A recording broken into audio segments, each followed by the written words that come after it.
Okay, it ran out of gas. I got my Senko compressor up. All I can find on this for ratings is 12 amp. So I got to put some more gas in it. I probably had less than a quart. It ran for a little over an hour.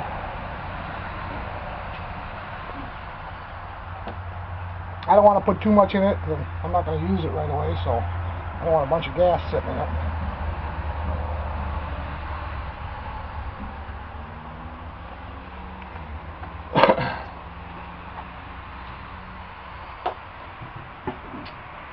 I kind of figure that this generator here with that compressor is going to be at about its max. We're pretty damn close to it.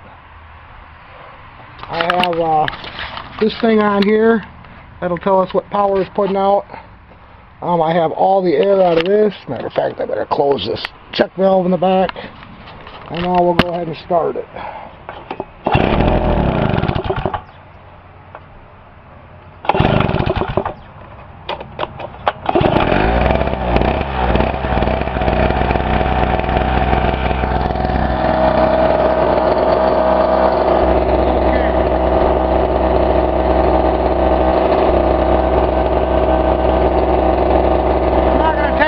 Off that because I want to leave it on. I'm going to stick the compressor in. Here's that zero.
Okay, you can see that was pulling 750 watts. To get this up to about 120 pounds, that's fine, but I could hear this thing was struggling, which is hard on the engine in this, so I will not use that compressor to run this, because I don't want to damage my compressor. But it was putting out 750 watts pretty continuously. So I don't have no complaints. It'll do what I want it to do.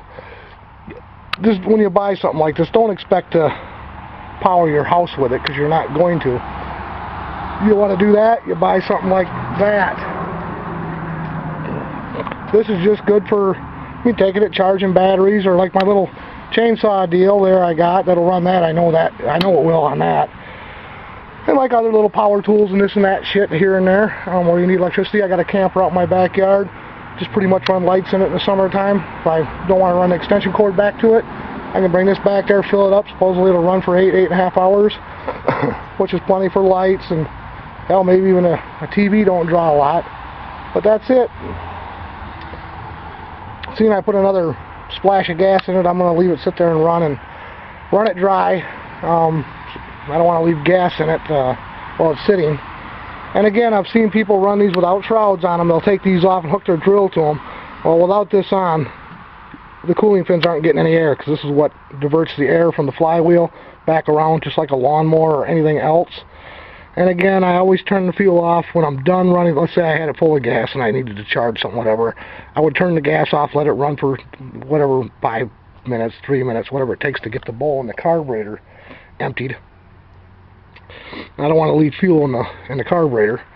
I see a lot of reviews on this online on YouTube and whatnot, to where people got the shrouds off and they got their drill hooked to them, and you know, they can't figure out why the gas went bad because they put it under a shelf for 9 months. You know, gas, you know, it doesn't last forever.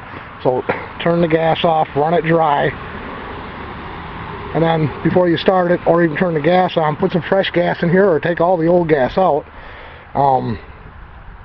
More than likely in here the gas will last longer than it will in the bowl. It's a smaller confined area. It's not airtight, neither is this, but the gas tends to last longer in the tank. And like my lawnmower, I got a Toro 460, it holds 5 gallons. I fill that up before I put it away for the winter, and I've had it for 12 years, and it runs like the day I bought it. It's a little common sense and shit like that. Another thing I've seen is you got to replace the plug that comes in this, because it won't last. I'll find out. I'm going to run it until, well, it don't run. If I need a new plug, I'll go get one. But overall, I mean, I put a load on it. It ain't real hot. I might, you know, it's not that loud, but I'd like it a little quieter, so I may modify the muffler at some point. Looks like 1/2 inch, so that should be pretty easy to put some kind of baffle on there if I want it. Other than that, I'm pretty happy with it. I'm going to go ahead and start it and let it run.